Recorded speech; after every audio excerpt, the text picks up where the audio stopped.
Acheter une maison ou louer une maison? C'est la question que bon nombre de gens se posent à un moment donné de leur vie. Moi, le but de cette vidéo, ce n'est pas de vous dire d'acheter ou non. Moi, le but, c'est vraiment de pointer du doigt les paramètres qu'il faut regarder pour prendre la décision d'acheter une maison ou de continuer à louer. Ici, je vais beaucoup dire maison, maison, maison, mais comprenez que par maison, je parle de, oui, la maison, je parle aussi d'appartement, de condo. Je dis maison parce que c'est plus simple. La dernière chose que je voulais ajouter, c'est que moi, je suis basée au Canada. Donc, les choses que je vais mentionner dans cette vidéo sont plus spécifiques au Canada et à l'Amérique du Nord de manière générale.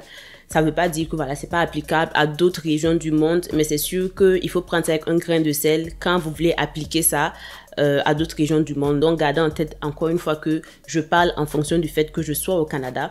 Si vous êtes basé quelque part en Afrique, en Asie, en Europe, il faut vraiment mettre ce que je vais dire là dans votre contexte pour pouvoir appliquer les choses dont je vais parler dans la vidéo. Alors, pour commencer, les gens, pourquoi ils veulent acheter une maison? La raison qui revient fréquemment, c'est pourquoi louer un appartement ou louer une maison quand tu peux en fait acheter, quand tu loues, tu jettes ton argent par la fenêtre, tu es en train d'aider quelqu'un d'autre à repayer son hypothèque, alors que tu pourrais prendre cet argent-là et toi-même être propriétaire. C'est vrai que quand tu loues, c'est une dépense irrécupérable. À la fin de la journée, l'endroit où tu vis ne va pas t'appartenir. Cette raison-là, elle n'est pas complètement fausse. Il y a une part de vérité dedans, mais elle n'est pas complètement vraie aussi. Et de toute façon, je vais m'expliquer. Si vous écoutez ma vidéo, vous allez comprendre pourquoi je dis ça. L'autre raison pour laquelle les gens ils veulent devenir propriétaires, c'est parce que il y a comme un aspect psychologique qui vient avec le fait d'être propriétaire, de détenir un bien immobilier, un actif immobilier. C'est que tu as l'impression que tu es c'est pour toi. C'est pas une impression, c'est vrai, c'est pour toi. Tu peux faire ce que tu veux. Tu peux rénover ta maison comme tu veux. Tu peux avoir des animaux de compagnie, parce qu'il faut savoir que c'est pas tous les propriétaires qui acceptent les animaux de compagnie. Donc ceux qui ont des chats ou des chiens ou tout autre animal de compagnie, souvent ils ont de la difficulté, ou ils peuvent avoir de la difficulté à trouver un logement parce que ils ont des animaux avec eux. Donc si tu as ta maison, si tu veux, tu peux avoir 10 000 chats. Il y a personne qui va venir t'importuner. Et aussi, c'est vrai que quand tu es dans ta maison, ton bailleur peut pas venir t'éjecter pour x, y raison. Parce qu'en soi, le bailleur peut venir dire, bon allez, moi je veux revenir occuper cette place-là que je vous loue présentement comme ma résidence principale. Donc voilà, on peut vous demander de partir. Alors que chez toi, c'est chez toi. Mais il faut garder en tête que quand tu as une maison, et tant et aussi longtemps que tu as une hypothèque dessus, oui, c'est ta maison, mais c'est pas ta maison en même temps. Parce que malheureusement, s'il arrive de quoi, et que tu n'arrives plus à refaire tes paiements d'hypothèque, la banque, elle peut venir saisir ta maison.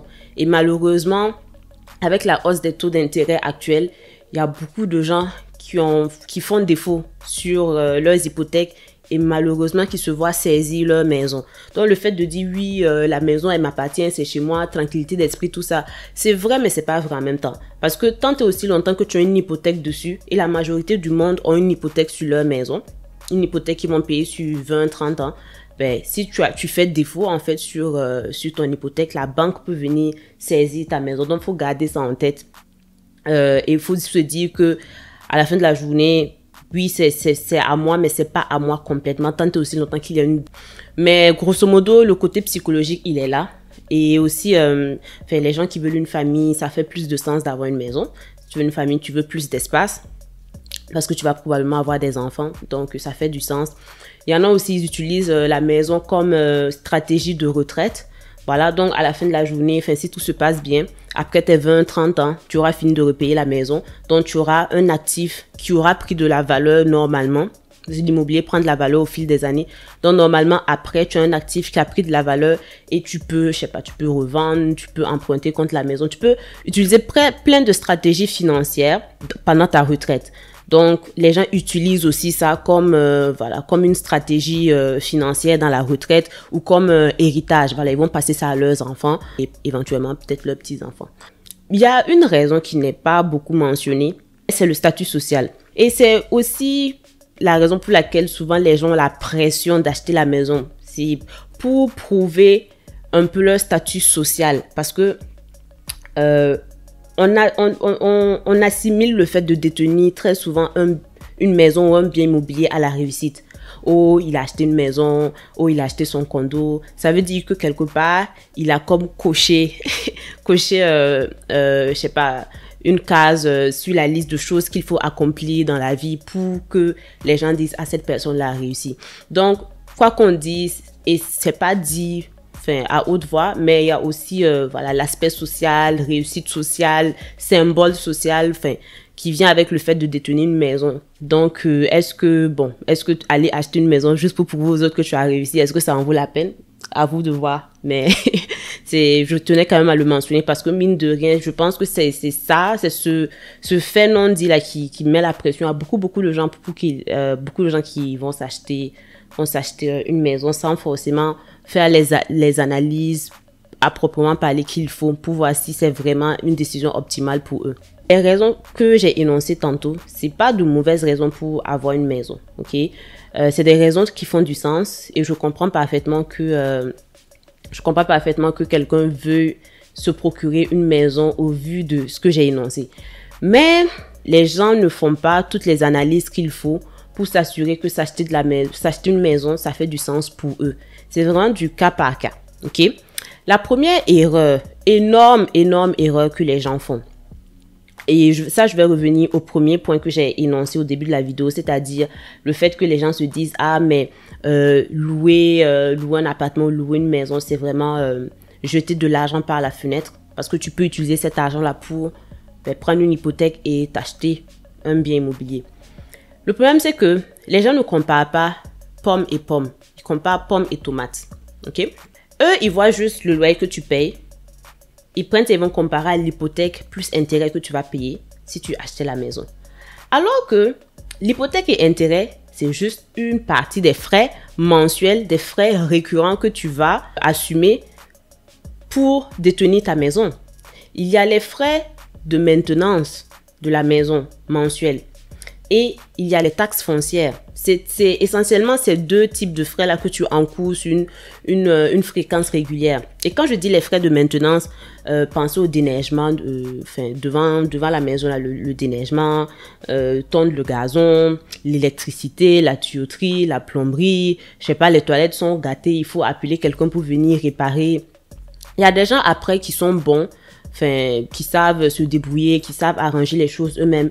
Mais typiquement, si vous êtes comme moi, moi, personnellement, la toilette est gâtée, c'est sûr que je vais appeler quelqu'un. Moi, je ne sais pas arranger la toilette. C'est sûr que si vous ne savez pas forcément vous débrouiller dans la maison, il faut tout le temps appeler des gens pour venir réparer ci et ça. Et c'est sûr et certain que vous allez encourir des frais mensuels. Rien que l'électricité, Internet, là. C'est sûr que vous allez encourir ça. Donc ça, déjà, ça vient s'ajouter à l'hypothèque et aux frais, au taux d'intérêt que vous devez payer à la banque. Et j'ai mentionné tantôt les taxes foncières. Alors, les taxes foncières, c'est les taxes municipales et les taxes scolaires. Je ne sais pas s'il y a d'autres taxes qui viennent s'ajouter. Et les taxes de bienvenue au Québec, mais ça, c'est en une fois. Au début, quand tu veux acheter la maison, c'est pas sur une base régulière, ok? Mais sur une base régulière, c'est les dépenses que j'ai mentionnées là. Donc, quand les gens font la comparaison, malheureusement, ils ne comparent pas loyer et puis toute la globalité de ces frais-là. Ils comparent juste le loyer et l'hypothèque et les intérêts. Et ils oublient les autres frais. Et c'est très grave. Parce que vous êtes en train de sous-estimer les frais que vous allez encourir liés à l'achat, à la détention de la maison. Ça fait que beaucoup de gens achètent la maison ou ils achètent l'appartement et ils se retrouvent surpris par tous les frais qu'ils doivent encourir. Et vraiment, j'insiste là-dessus, c'est l'erreur commune et l'erreur la plus grave que les gens commettent quand ils sont en train de voir comment faire l'analyse pour acheter la maison. L'autre chose aussi je sais pas, je pense que les gens sont au courant, mais encore une fois, ils sous-estiment les frais liés à la transaction de l'achat de la maison. Parce que les coûts initiaux, quand tu veux acheter une maison là, il y a des coûts initiaux que tu dois encourir pour l'achat de la maison. Tu dois payer les frais pour évaluer la maison. Parce que quand tu pars à la banque pour faire un prêt hypothécaire là, on va te demander, en fait, le prêt, le collatéral, c'est la maison. Donc, on te demande un papier officiel qui montre en fait à combien la maison est évaluée au moment où tu demandes le prêt. Parce que le prêt aussi sera basé en fait sur la valeur de la maison. Donc pour ça, pour émettre un rapport d'évaluation, tu payes un évaluateur qui va venir évaluer la maison pour toi. En moyenne, les frais là, ça tourne autour de 300 $. Donc c'est pas pire. Mais il n'y a pas que ça. Il y a d'autres frais que tu vas encourir et ça s'accumule plutôt assez vite. Tu as les frais de notaire, donc si tu veux les frais d'avocat. Donc il faut un avocat en fait pour tout ce qui est paperasse, que ce soit auprès de la banque. Enfin, c'est important aussi que l'avocat soit là parce que lui il va s'assurer que la maison en fait elle est clean. Genre, et c'est vraiment ton nom qui est sur la maison. C'est-à-dire, il n'y a pas quelqu'un d'autre qui a des droits sur la maison. Tu ne veux pas être assis un jour chez toi et puis monsieur X ou madame X vient dire « Ah, la maison là, moi j'ai des droits dessus. Il y a mon nom dessus. Ah, on fait comment ?» Donc, le notaire ou l'avocat en fait va s'assurer que tout est beau sur le plan légal. Enfin, la transaction est clean, ton nom est enregistré sur le bien immobilier. Enfin, la banque aussi, elle a un droit sur la maison. Au cas où tu fais défaut, elle a le droit de venir saisir la maison en fait pour rembourser le prêt que tu as pris auprès d'elle pour acheter la maison. Par contre, je sais pas c'est combien les frais d'avocat, pour être honnête avec vous. Il va falloir peut-être faire vos recherches sur Google pour savoir, mais je sais pas les avocats, ils chargent combien pour les transactions, pour l'achat de la maison. Tu vas devoir faire l'inspection de la maison. Puisqu'on est dans une bulle immobilière ici au Canada, je dirais pas partout, mais les villes comme Toronto ou Vancouver où la demande est vraiment élevée, je sais que souvent les agents immobiliers conseillent à leurs clients de sauter l'inspection et de faire une offre sans inspecter la maison. Moi, je trouve que c'est la chose absolument à ne pas faire. Peu importe à quel point vous voulez absolument avoir une maison, je ne pense pas que c'est une bonne idée. Si la maison n'est pas, si elle n'est pas nouvellement construite, je ne pense pas que c'est une bonne idée d'acheter une maison sans faire l'inspection. Vous allez aller débourser tout cet argent-là pour acheter quelque chose sans l'avoir inspecté, mais c'est terrible quand même. Donc voilà, peu importe la pression qu'on vous met, moi je pense que au vu de l'investissement que vous faites là, ce n'est pas une bonne idée d'aller prendre une maison sans inspection. Mais bref, les frais d'inspection tournent autour de 500 $, ok? Donc ça, voilà, c'est pas obligatoire, mais c'est toujours conseillé, c'est fortement même conseillé de le faire avant d'acheter la maison. Si jamais la mise initiale pour l'achat de la maison, c'est moins de 20%, il faut acheter une prime d'assurance. Donc, une prime d'assurance habitation. Voilà. Donc, si c'est 5% minimum la mise initiale pour acheter une maison qui sera votre première résidence. Donc, si vous mettez minimum 5%, donc de 5 à 20%, en bas de 20%, il faut absolument payer une prime d'assurance habitation. Et bien sûr, vous avez les taxes. J'ai mentionné tantôt les taxes de bienvenue au Québec. Maintenant, est-ce que dans les autres provinces, il y a des taxes de bienvenue? Ça, je ne suis pas certaine. Mais je sais qu'au Québec, il y a des taxes de bienvenue. Maintenant, c'est combien? Je ne suis pas sûre. Je ne suis pas certaine. Ouais, je ne sais pas c'est combien. Ça doit être un pourcentage de la valeur de la maison, mais je ne sais pas c'est combien exactement. Donc ça aussi, il faudra faire vos recherches pour savoir ça monte à combien les taxes de bienvenue là. Oh mon Dieu, ça grimpe. Vous voyez, ça grimpe vite, hein? En plus de ça, voilà, vous allez encourir des frais d'aménagement. Donc, la maison, vous l'achetez nue. Donc, il faut l'habiller. Donc, ça veut dire qu'il va falloir payer les meubles, je sais pas, peut-être refaire la peinture, peut-être refaire comment on dit ça? Pas le plafond, c'est quoi? Là où, le plancher, voilà. Refaire le plancher, acheter, je sais pas, acheter plein d'affaires, voilà, pour aménager votre maison, pour être bien décoration, tout ça. Donc, tout ça encore, c'est des frais, c'est des coûts initiaux qu'il faut encourir. Ok? Vous voyez que, mine de rien, pour acheter une maison, non seulement il y a les frais fréquents là, qu'il faut encourir, en plus de l'hypothèque et de l'intérêt, mais il faut penser aussi aux coûts initiaux qu'il faut encourir pour acheter la maison. Et, en plus de ça, les amis, il y a l'inflation. Il ne faut pas oublier l'inflation. Avec l'inflation, tout coûte cher. Et ça vaut pour les coûts de maintenance aussi. Ça vaut pour les intérêts. Comme je l'ai dit, je pense que je l'ai mentionné dans la vidéo, il y a des gens qui se retrouvent à ne plus pouvoir faire leur paiement hypothèque plus intérêt à cause de l'inflation. Parce que l'inflation, ce que ça fait, ça vient augmenter les prix des choses. Donc, tout coûte cher. Et ce que les banques centrales font pour essayer de contenir l'inflation, c'est augmenter les taux d'intérêt. Et la conséquence de ça, c'est que votre maison là, l'intérêt que vous payez sur votre maison là, ça aussi, ça augmente. Parce qu'il ne faut pas oublier que quand vous prenez une hypothèque, vous avez un terme, que ce soit 3 ans, que ce soit 5 ans. Je pense que c'est maximum 5 ans. Okay? Et au bout de 5 ans, il faut renouveler le prêt. Quand vous renouvelez le prêt là, le prêt s'ajuste au taux en vigueur au moment où vous voulez faire le renouvellement. Donc, c'est-à-dire, s'il y a 5 ans, vous avez eu un prêt, une hypothèque à, je sais pas, 1% de taux d'intérêt là. Et disons que à cause de l'inflation, les taux directeurs ont augmenté, je sais pas, ils sont maintenant à 4%. Et que vous voulez faire votre refinancement et la banque ne peut plus vous donner le 1% de il y a 5 ans là, il va vous donner, je sais pas, peut-être 4-5%. Vous voyez la différence? C'est énorme. Donc, ça veut dire que pour continuer à emprunter, à moins que vous ayez le cash, la liquidité pour repayer votre prêt, si vous continuez à emprunter, vous allez devoir refinancer à 5%. Moi, je parlais à un ami en début d'année qui m'expliquait que lui, il connaît dans son entourage, il connaît des gens qui se sont retrouvés, à cause des taux d'intérêt, ils se sont retrouvés avec un $600 mensuel de plus. C'est-à-dire, la malchance de ces gens-là, c'est qu'ils avaient eu des taux bas, ils avaient pris des taux fixes. Et malheureusement, ils ont dû renouveler dans l'inflation, donc pendant que les taux d'intérêt ont augmenté. Donc, ils se sont retrouvés avec une dépense qui a un taux d'intérêt beaucoup plus énorme juste à cause de l'inflation. Et en plus de tout ce que j'ai mentionné là, il y a une chose à laquelle les gens ne pensent pas. Un coût qu'on appelle le coût de renonciation ou le coût d'opportunité de détenir une maison. Ce qui veut dire que l'argent que tu as investi dans ta maison, tu aurais pu prendre cet argent-là et faire autre chose. Tu aurais pu l'investir dans un autre actif d'investissement.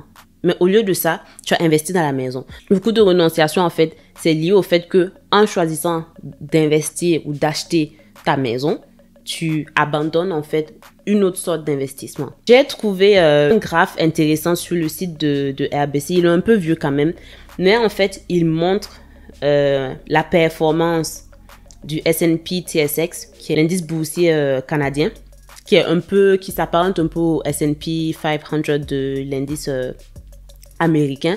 Puis ça vous montre en fait comment cet indice boursier-là a performé par rapport au marché immobilier dans différentes villes du Canada, enfin les villes principales.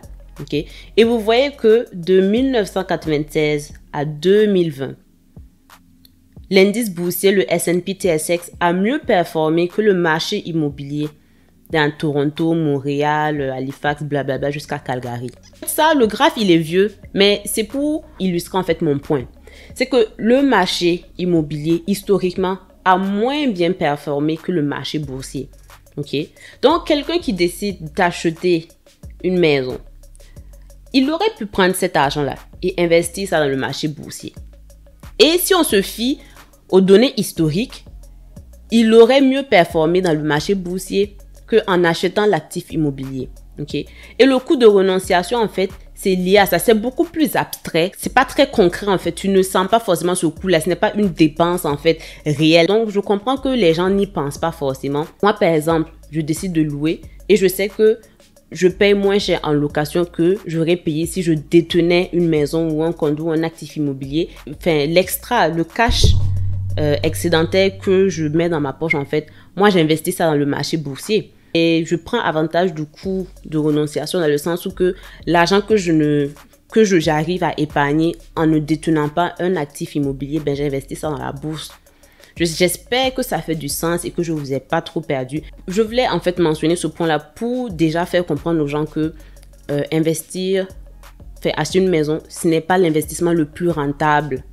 Ok? Il y a plusieurs façons d'investir son argent qui vont vous donner une plus grosse rentabilité que l'achat d'une maison. En tout cas, si c'est ça votre but premier, parce qu'il y a des gens qui achètent pas forcément pour le côté investissement, pour le côté rentabilité, mais parce qu'ils veulent détenir un bien immobilier, ils veulent un toit sur leur tête, ils veulent que la maison leur appartienne. Donc, en ce moment-là, la rentabilité, le fait de faire du profit ou non sur cet investissement-là, ce n'est pas la priorité pour ces personnes-là. Tandis que d'autres personnes, en achetant un bien immobilier, une maison, leur but premier, c'est la rentabilité, c'est le profit. Et moi, j'aimerais dire à ces gens-là que si votre but premier, c'est le profit, acheter une maison au Canada, et surtout dans ce contexte économique-là, ce n'est pas forcément l'investissement le plus rentable qu'il y a. Voilà. C'était ça mon point. Maintenant, j'aimerais parler des sacrifices qui viennent avec le fait de détenir une maison. Les sacrifices auxquels les gens ne pensent pas vraiment. Ou peut-être que, voilà, ils y pensent, mais ils passent ça rapidement du revers de la main. Et c'est après, quand ils subissent les conséquences de leur décision, ils se disent « Ah ouais, j'aurais dû y penser peut-être. » Alors, très souvent ici, pour pouvoir s'offrir la maison de ses rêves, il faut quitter un peu la ville, donc aller un peu en banlieue. Comme en ce moment à Montréal. Enfin, Montréal est devenu hyper cher. Donc, très souvent, vous voyez, les gens, pour acheter une maison, pour même plus d'espace, ils vont quitter Montréal, ils vont peut-être partir en banlieue ou peut-être dans des villes, je sais pas, 1 heure de Montréal. Tu pars dans une ville plus petite ou dans une banlieue, c'est pas certain que tu auras les mêmes opportunités en termes d'activité. Enfin, c'est sûr que ça bouge moins, c'est sûr que c'est plus calme. Et aussi, l'autre chose, c'est que, imagine, peut-être que tous tes amis sont en ville, peut-être que ta famille vit à Montréal et toi, tu t'éloignes. Donc, c'est sûr que, quelque part, ça pourrait impacter aussi ta vie sociale.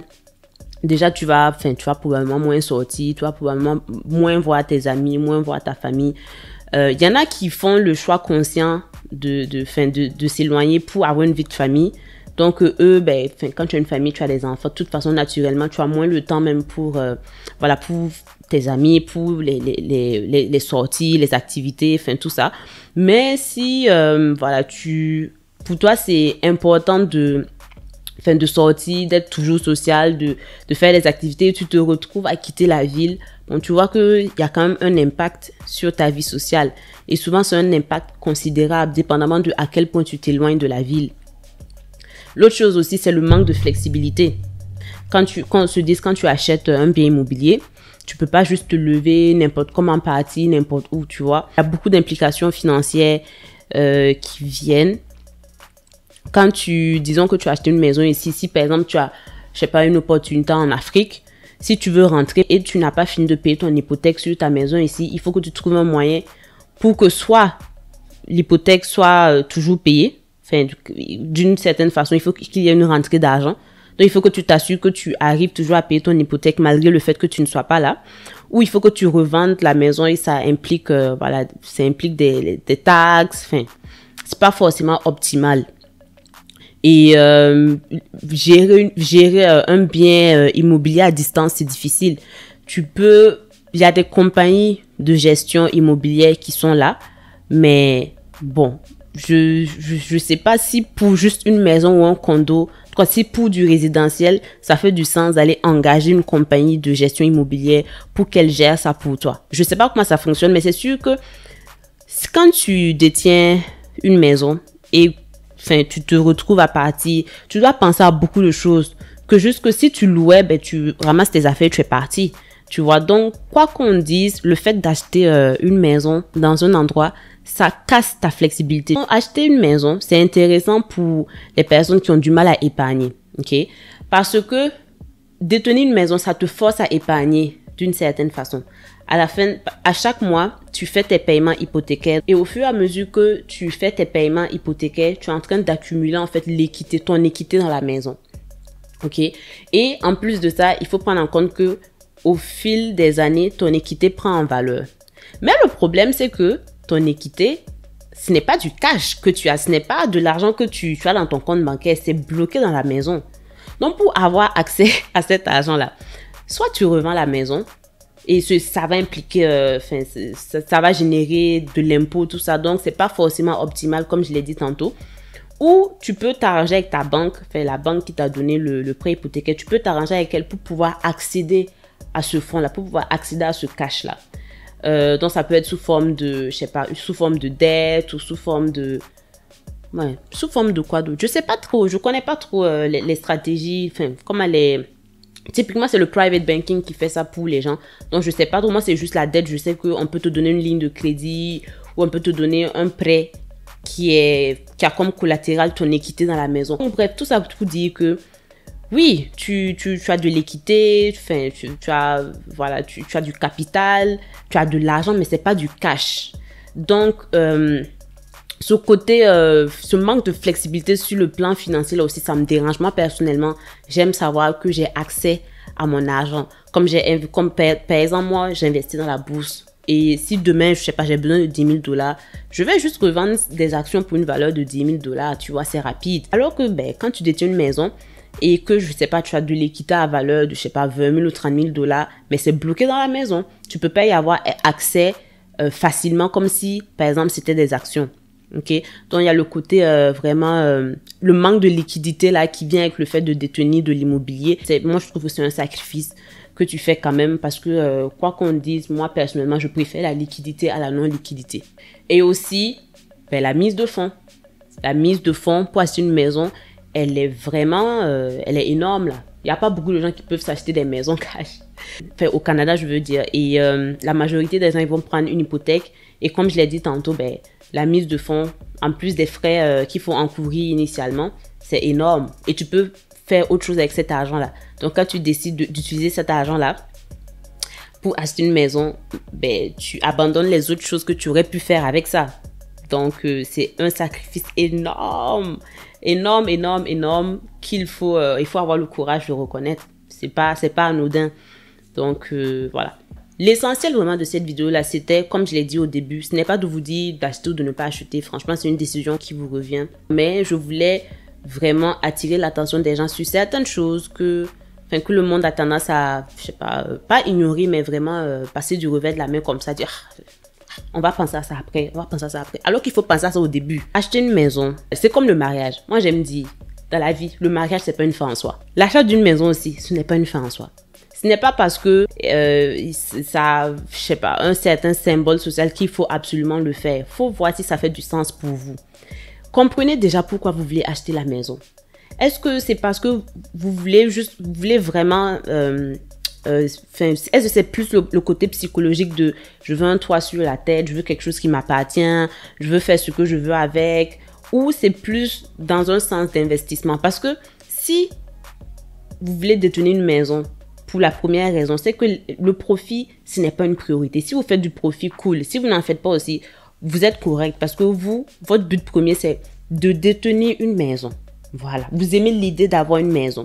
Si vous êtes de la deuxième catégorie, c'est-à-dire vous êtes plus un investisseur, vous cherchez du profit, vous n'allez pas penser comme la personne qui veut acheter une maison plus pour le côté émotionnel. C'est deux stratégies complètement différentes, deux façons de voir un bien immobilier de façon qui sont complètement différentes en fait. Donc il faut savoir où est-ce que vous vous situez exactement. Vous pouvez être les deux. Vous pouvez être oui, je veux la maison, mais je veux aussi faire du profit. C'est correct. Et beaucoup de gens sont dans les deux catégories. Mais il faut faire les analyses qui s'imposent en fait. Et moi je vous dis, hein, quand vous achetez une maison là, au début, c'est pas sûr que vous allez faire du profit. Au début, même si vous arrivez même à ne pas faire de perte, c'est bien. Parce que ce que les gens font souvent, c'est acheter la maison, je sais pas, peut-être ils vont acheter un duplex et puis ils vont mettre l'autre partie en location pour que la location vienne en fait aider à repayer l'hypothèque ou je sais pas, voilà. Et moi, je dirais qu'au début, c'est pas certain que vous allez faire les profits. Si vous en faites, c'est bien, mais les quelques années, peut-être que vous allez juste générer assez d'argent pour pouvoir juste compenser les dépenses. Et c'est avec le temps que vous allez probablement générer des profits. Mais si vous êtes conscient de ça et que vous prenez vos mesures, les mesures qui s'imposent à vous, ben c'est correct. Moi, je dis juste, il faut partir en connaissance de cause. Faut pas s'embarquer dans quelque chose sans comprendre comment ça fonctionne, sans avoir complètement les tenants et les aboutissants. Moi, c'est tout ce que je dis. Et surtout, ne cédez pas à la pression. N'allez pas acheter juste parce que vous avez entendu dehors que c'est ce qu'il faut faire. Est-ce que pour vous, ça fait du sens? Vous êtes au Canada. Vous n'avez pas l'intention de durer ici. Vous êtes là pour 2-3 années. Est-ce que ça fait du sens pour vous d'acheter une maison en sachant que dans 3 ans, vous êtes parti? Moi, c'est des questions que je vous pose et je vous invite à la réflexion. Donc, voilà, bonne réflexion. Et voilà, j'espère que la vidéo vous aura servi, comme d'habitude. N'hésitez pas à mettre en commentaire ce que vous avez pensé. Enfin, vous, personnellement, ça a été quoi votre comment dire, votre expérience. Si vous êtes détenteur d'une maison, ça a été quoi votre expérience?